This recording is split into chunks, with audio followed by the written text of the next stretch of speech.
শেখ হাসিনাকে গ্রেপ্তারে ইন্টারপোলে red notice জারির বিষয়ে আইজিপিকে চিঠি। বরগুনার মাদক সাম্রাজ্যের গডফাদার শম্ভু 16 বছরের সম্পদ বাড়ে 26 গুণ। আলুর উৎপাদন ভালো হলেও বাজার চড়া, মজুতদারদের বিরুদ্ধে কারসাজির অভিযোগ।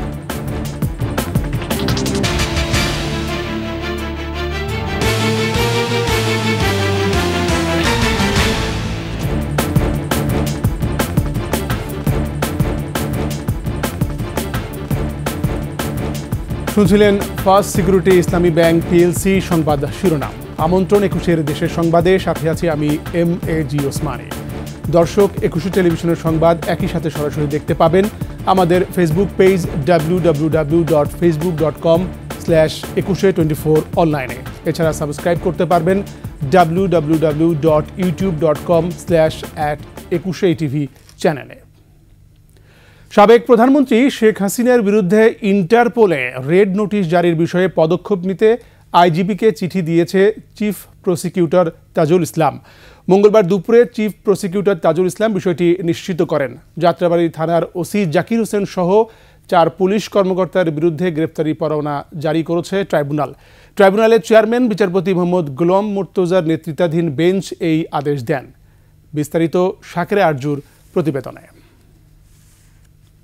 জুলাই আগস্ট গণহত্যার দায়ে গত 17 অক্টোবর সাবেক প্রধানমন্ত্রী শেখ হাসিনা সহ 46 জনের বিরুদ্ধে গ্রেফতারি পরোয়ানা জারি করে ট্রাইব্যুনাল।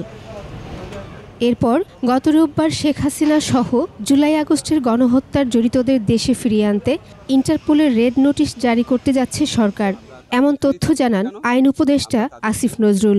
আন্তর্জাতিক অপরাধ ট্রাইব্যুনালের পুরাতন ভবনের সংস্কার কাজ পরিদর্শন শেষে সাংবাদিকদের এসব কথা জানিয়েছিলেন তিনি। সর্বোচ্চ আন্তরিকতা নিয়ে কাজ করব। এই বিষয়ে মঙ্গলবার চিফ প্রসিকিউটর জানান, শেখ হাসিনাকে গ্রেফতারে ইন্টারপোলের রেড নোটিশ জারির বিষয়ে পদক্ষেপ নিতে আইজিপিকে চিঠি দেওয়া হয়েছে। শেখ হাসিনা তাকে আন্তর্জাতিক আইন অনুযায়ী ইন্টারপোলের যে ব্যবস্থা আছে, যে সিস্টেম আছে, সেই সিস্টেমের কাছে চিফ প্রসিকিউটরের অফিস থেকে আমরা রিকোয়েস্ট পাঠিয়েছি যে তিনি যেহেতু মানবতা বিরোধী অপরাধ সংগঠনের অভিযোগে অভিযুক্ত, তার বিরুদ্ধে গ্রেপ্তারি পরোয়ানা পেন্ডিং আছে, কিন্তু বাংলাদেশের জুরিসডিকশনের বাইরে তিনি চলে গেছেন। সেই কারণে আন্তর্জাতিক পুলিশিং সংস্থা হিসাবে ইন্টারপোল যাতে তাকে গ্রেপ্তার করার ব্যবস্থা নেয় এবং অন্তত তার ব্যাপারে রেড অ্যালার্ট জারি করে, সেই ব্যাপারে আমরা রিকোয়েস্ট পাঠিয়েছি। এদিকে যাত্রাবাড়িতে গণহত্যা, লাশ গুম, আলামত নষ্টের ঘটনায় যাত্রাবাড়ী থানার ওসি জাকির হোসেন সহ 4 পুলিশ কর্মকর্তার বিরুদ্ধে গ্রেফতারি পরোয়ানা জারি করেছে ট্রাইব্যুনাল। একটা তরুণকে আহত অবস্থায় তার আরেক সহকর্মী যখন তাকে উদ্ধার করে নিয়ে যাচ্ছিল, সে তখন বেঁচে ছিল, খুব স্বাভাবিক অবস্থা, তার পায়ে গুলি আহত ছিল সামান্য। সেই ছেলেটিকে কাছে থেকে যে বুকে গুলি করে হত্যা নিশ্চিত করে এবং পরবর্তীতে তার লাশকেও আবার নানানভাবে বিকৃত করে, সেটা হচ্ছে যাত্রাবাড়ী থানার তদানীন্তন ওসি তদন্ত জাকির হোসেন। চিফ প্রসিকিউটর জানান, কোনো নির্দোষ পুলিশ অফিসারকে হয়রানি করা হবে না, তবে কোনো দোষী পুলিশ অফিসারকেও ছাড় দেওয়া হবে না বলে হুঁশিয়ারি দেন তিনি। কোনো নির্দোষ পুলিশ অফিসারকে হয়রানি করা হবে না। যাদের বিরুদ্ধে অকাট্য প্রমাণ পাবো আমরা, আমাদের তদন্ত সংস্থা পাবে, জুলাই আগস্টের গণহত্যার অ্যাট্রোসিটির সাথে, নিষ্ঠুরতার সাথে যারা জড়িত ছিলেন তারা কেউ ছাড় পাবেন না। এদিকে এনটিএমসির সাবেক মহাপরিচালক জিয়াউল আহসানকে জিজ্ঞাসাবাদের জন্য অনুমতি চেয়ে আবেদন করলে ট্রাইব্যুনাল অনুমতি দেন। তিনি অলরেডি আমাদের এই ট্রাইব্যুনালের আদেশে গ্রেপ্তারকৃত আছেন। তার কাছ থেকে আমাদের জিজ্ঞাসাবাদ করা দরকার কাদের মাধ্যমে তিনি এই হত্যাকাণ্ডগুলো ঘটিয়েছেন। Shakera Arju, 21 television, Dhaka. New Market এলাকায় ব্যবসায়ী ওয়াদুদ হত্যা মামলায় বরগুনা 1 আসনের সাবেক সংসদ সদস্য ধীরেন্দ্রনাথ শম্ভুকে 6 দিনের রিমান্ড দিয়েছেন আদালত। সকালে তাকে 10 দিনের রিমান্ড চেয়ে ঢাকা চিফ মেট্রোপলিটন ম্যাজিস্ট্রেট আদালতে হাজির করা হয়। শুনানি শেষে তাকে 6 দিনের রিমান্ড দেন আদালত। এ সময় রাষ্ট্রপক্ষের আইনজীবী বলেন, শম্ভু তার নির্বাচনী এলাকায় বিরোধী দলের রাজনীতিবিদদের নানাভাবে অত্যাচার করেছেন, পাশাপাশি ছাত্র জনতার আন্দোলন দমনে সহযোগিতা করেছেন। এদিকে তাকে নির্দোষ দাবি করে আইনজীবীরা জামিন চাইলে আদালত নামঞ্জুর করেন। এছাড়া আমির হোসেন আমুর জামিন নামঞ্জুর করে কারাগারে পাঠিয়েছে আদালত।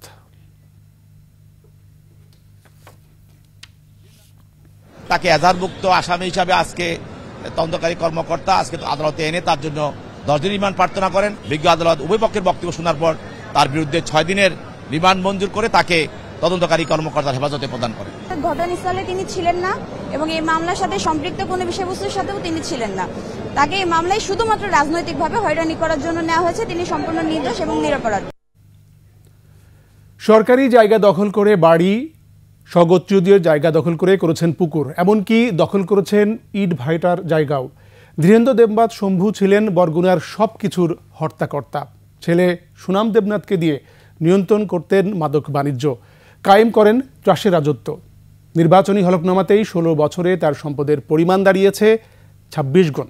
প্রতিনিধি জয়দেব রায়কে সাথে নিয়ে বরগুনা ঘুরে এসে জানাচ্ছেন আলী আহমেদ, ছবি তুলেছেন আব্দুর রাজ্জাক।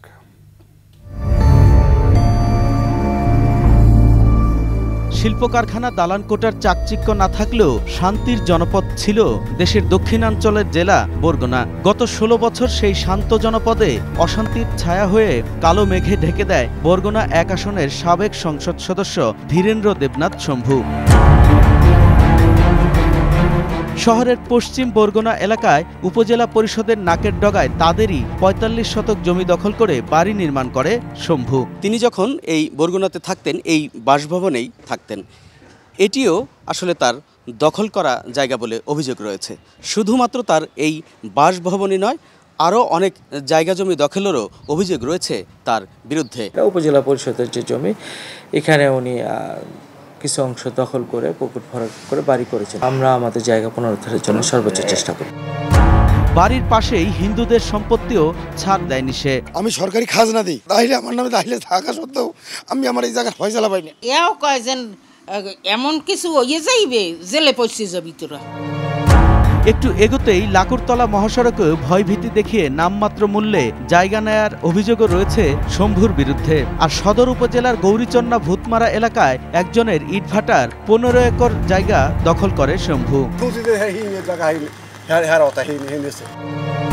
এছাড়া তালতলী উপজেলার ফকিরহাটে 3 একর জমি নামমাত্র মূল্যে জোর করে নেয়া, একই উপজেলার বড় অঙ্কজান পাড়ায় 5 একর জমি দখলের অভিযোগও তার বিরুদ্ধে। বরগুনার সবকিছুতে প্রভাব বিস্তার করতেন ধীরেন্দ্র দেবনাথ শম্ভু। অভিযোগ ছিল নিয়োগ বাণিজ্য, মনোনয়ন বাণিজ্যের। কাবিখা কাবিটা থেকেও ভাগ নিত শম্ভু। রামরাজত্ব কায়েম করিয়া এই আমাদের বর্ণার উন্নয়ন, রাস্তাঘাট, স্কুল, কলেজ, যেখানে যে বরাদ্দ সব কিছু টাকা পয়সা লুটপাট করা তারা নিয়ে গেছে। সে কিন্তু উন্নয়ন করেছে কার? তার ব্যক্তি কেন্দ্রিক।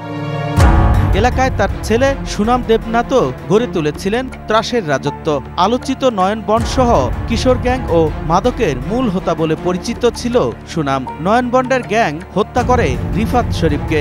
সেই মামলায় সাজাপ্রাপ্ত হয়ে এখনও কারাগারে রিফাতের স্ত্রী মিন্নি। এই সুনাম দেবনাথ আমাদের ফ্যান্সিডের বলেন, ইয়াবা বলেন, এই ব্যবসাটা ওতপ্রোতভাবে জড়িত। এবং এই বরগুনাতে 1 নম্বর ডিলার যদি জানতাম সেটা সুনাম দেবনাথ।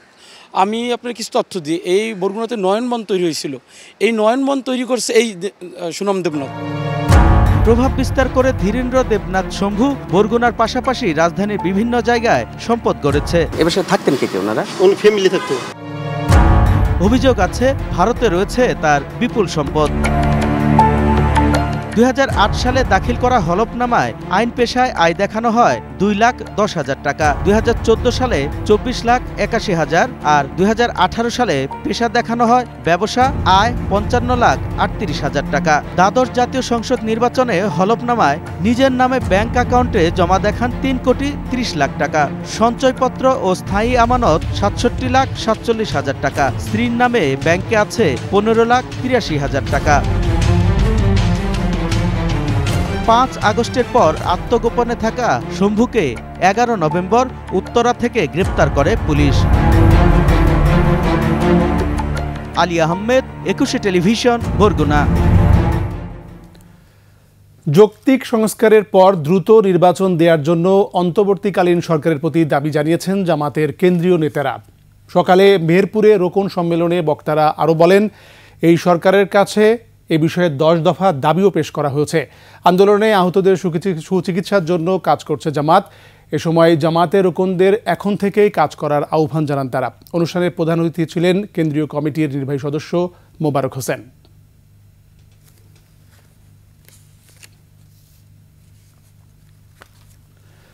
বৈষম্যের অভিযোগ তুলে রাঙ্গামাটি জেলা পরিষদ পুনর্গঠনের দাবি জানিয়েছেন বঞ্চিত 4 উপজেলার বাসিন্দারা। সংবাদ সম্মেলনে অভিযোগ করা হয়, গেল 7 নভেম্বর পার্বত্য চট্টগ্রাম বিষয়ক মন্ত্রণালয়ের এক প্রজ্ঞাপনে রাঙামাটির 6টি উপজেলার মধ্যে 15 জন প্রতিনিধি নিয়োগ দিয়ে কাউখালী, বড়কল, জোড়াছড়ি ও রাজস্থলী উপজেলার প্রতিনিধি না রেখে এলাকাবাসীর সাথে চরম বৈষম্যমূলক আচরণ করা হয়েছে।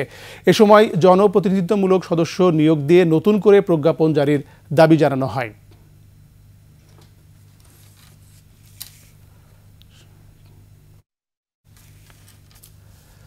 রাজশাহী বিশ্ববিদ্যালয় চিকিৎসা কেন্দ্রের বহিষ্কৃত উপপ্রধান ডাক্তার রাজু আহমেদকে পুনর্বাসনের প্রতিবাদে মানববন্ধন করে শিক্ষার্থীরা। সকালে ক্যাম্পাসে মানববন্ধন শেষে তারা উপাচার্য বরাবর স্মারকলিপি দেয়। শিক্ষার্থীরা জানায়, বিশ্ববিদ্যালয়ের চিকিৎসা কেন্দ্রে অভিযুক্ত যৌন নিপীড়ককে পুনর্বাসনের অপচেষ্টা চলছে। অভিযোগ রয়েছে রসায়ন প্রকৌশল বিভাগের সহযোগী অধ্যাপক সাবিনা ইয়াসমিনের মেয়ে ডাক্তার রাজু আহমেদের দ্বারা যৌন নিপীড়নের শিকার হয়। পরে অভিযোগ প্রমাণিত হলে তাকে রাজশাহী বিশ্ববিদ্যালয়ের চিকিৎসা কেন্দ্র থেকে বহিষ্কার করা হয়। কিন্তু বর্তমানে তাকে হাইকোর্টে রিটের মাধ্যমে পুনর্বাসনের চেষ্টা করা হচ্ছে। এই প্রশাসন গত 16 অক্টোবর তাকে বিশ্ববিদ্যালয়ে বাসাও বরাদ্দ দিয়েছে। মানববন্ধনে রাজু আহমেদকে বিশ্ববিদ্যালয়ের নারী শিক্ষার্থীদের জন্য অনিরাপদ ও হুমকি স্বরূপ বলেও মন্তব্য করা হয়।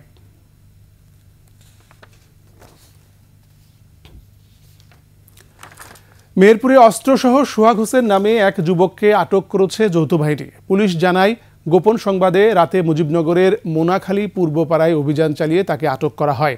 সোহাগকে আটকের পর তার স্বীকারোক্তি অনুযায়ী আশরাফপুর পূর্বপাড়া মাঠ থেকে একটি 9mm পিস্তল, একটি ম্যাগজিন, 4 রাউন্ড গুলি, চাইনিজ কুড়াল, মোবাইল ফোন, বিভিন্ন কোম্পানির সিম কার্ড ও মেমোরি কার্ড উদ্ধার করা হয়।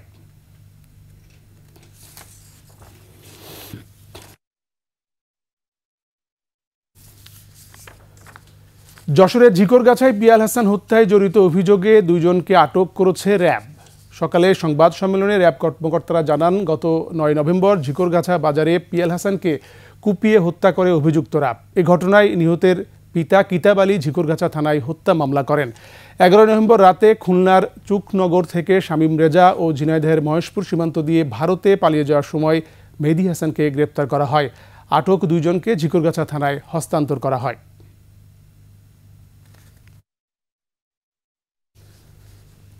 অস্ত্র ও গুলিসহ সুন্দরবনের জলদস্যু বাহিনী প্রধান আসাবুর সানা ও তার সহযোগী আলমগীর মীরকে আটক করেছে কোস্টগার্ড। কোস্টগার্ড কর্মকর্তা লেফটেন্যান্ট কমান্ডার মোহাম্মদ শামসুল আরিফিন জানান, দুপুরে সুন্দরবনের ঠাকুরবাড়ি ঘাটে তাদেরকে আটক করা হয়। জলদস্যু আসাবুর দীর্ঘদিন সুন্দরবন এলাকায় জেলেদের অপহরণ করে মুক্তিপণ আদায় এবং বিভিন্ন ধরনের অনৈতিক কর্মকাণ্ডের সাথে জড়িত ছিল। তাদের বিরুদ্ধে একটি অস্ত্র ও 2টি ডাকাতি সহ একাধিক মামলা রয়েছে। জব্দ হওয়া অস্ত্র ও আটক জলদস্যুদের খুলনার দাকব থানায় হস্তান্তর করা হয়েছে।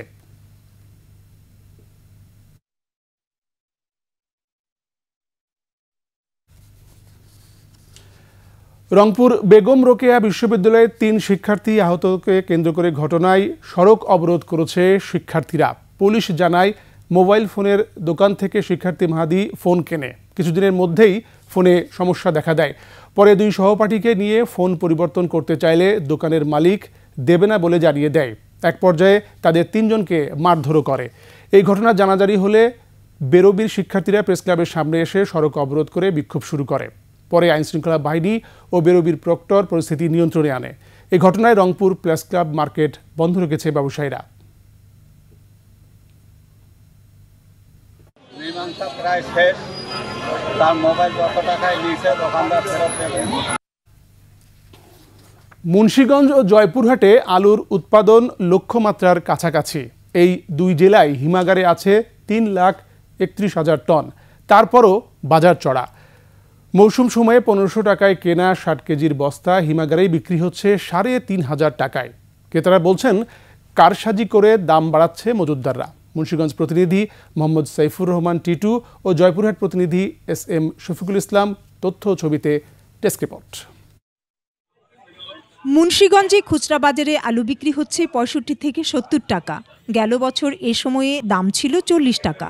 দাম বাড়ার জন্য খুচরা বিক্রেতারা দায়ী করছেন পাইকারদের, আর পাইকাররা দুষছেন হিমাগার সিন্ডিকেটকে। দাম বাড়তি এই কারণে গেল বছর প্রাকৃতিক দুর্যোগের কারণে আলু মানুষে দুইবার কৃষকরা লাগাইছে। আলু বর্তমানে 70 টাকা কেজি আমরা খুচরা বেচতেছি, আনছি 61 টাকা আটানা কেজি কিনা। বাজার মনিটরিং কার্যক্রম চলমান আছে প্রতিদিনই, কিন্তু দামটা এরপরে একটু বেশি হওয়ার অন্যতম কারণ হচ্ছে এখন আসলে মজুদে একটু কমে গেছে। খাবার আলুর মজুদ বিগত বছরে এই সময়ে খাবারের মজুদের সাথে প্রায় এক। সেক্ষেত্রে আমাদের মনে হয় না আমাদের এখানে আলুর কোনো ঘাটতি আছে। কৃষি বিভাগের তথ্য বলছে মুন্সিগঞ্জে গত মৌসুমে 10 লাখ টনেরও বেশি আলু উৎপাদন হয়েছিল। হিমাগারে এখনও মজুদ আছে 1,51,000 টন, এর মধ্যে 71,000 টন খাবার আলু। জয়পুরহাটে আলু উৎপাদন হয়েছে 8,23,013 টন, হিমাগারে রয়েছে 1,80,000 টনেরও বেশি। এই জেলায় আগস্টের শুরুতে প্রতি বস্তা আলু বিক্রি হয়েছে 2,500 টাকায়, এখন বিক্রি হচ্ছে 3,500 টাকায়। ভোক্তা পর্যায়ে সপ্তাহের ব্যবধানে কেজিতে বেড়েছে 15 থেকে 20 টাকা। গত এক সপ্তাহের ব্যবধানে আলুর দাম কেজিতে 15 থেকে 20 টাকা যে বাড়ছে, এই বৃদ্ধিটা আসলে অস্বাভাবিক বলেই মনে করছি। স্টোর থেকে কিনতেছি 3400, 3300, এরা 58 কেজি 56 কেজি ওজন হয়, আমরা বিক্রি করছি 3500, 3550। প্রশাসন মহোদয় ওনারা দ্রুততাদেরী করে, তাহলে এই ধরনের কার্যকলাপ আর হবে না এখানে। মজুতদারদের দাবি অসময়ে বৃষ্টির কারণে দাম বেড়েছে। 2 সপ্তাহ আগে যে বৃষ্টি হয়েছে, বৃষ্টির কারণে সবজির ব্যাপক ক্ষয়ক্ষতি হয়েছে, এই কারণে আলুর বাজারটা কিছুটা বৃদ্ধি। দাম বৃদ্ধির কথা স্বীকার করেছে কৃষি বিভাগ। আলুর সরবরাহটা কম, যার কারণে বাজারে আলুর দাম কিছুটা বৃদ্ধি পেয়েছে। আলুর বাজার স্থিতিশীল রাখতে প্রশাসনের কঠোর নজরদারির দাবি জানিয়েছে সাধারণ ক্রেতারা। Banasree Dolly, desk report, 21 television. Syndicate ব্যবসায়ীদের বিরুদ্ধে কঠোর ব্যবস্থা নেওয়ার দাবিতে রংপুরে বাম দলের বিক্ষোভ হয়। দুপুরে রংপুর প্রেস ক্লাব থেকে শুরু হয়ে বিক্ষোভ মিছিলটি নগরীর বিভিন্ন সড়ক প্রদক্ষিণ করে। তাদের অভিযোগ, অন্তর্বর্তী সরকার নিত্য প্রয়োজনীয় দ্রব্যের দাম কমাতে ব্যর্থ হয়েছে, ব্যবসায়ীদের বিরুদ্ধেও কোনো ব্যবস্থা নিচ্ছে না। এ ব্যাপারে দ্রুত পদক্ষেপ নেওয়ার দাবি জানান তারা।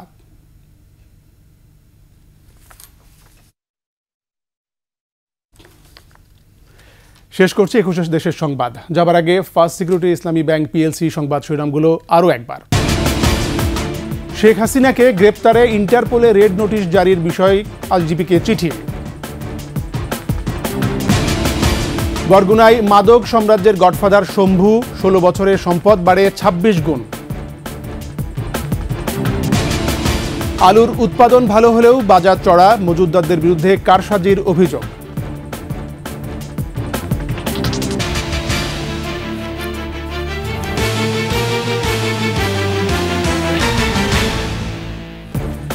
সর্বশেষ সংবাদ জানতে ডায়াল করুন 20 নম্বরে, আর ভিজিট করুন 21-tv.com ওয়েবসাইটে।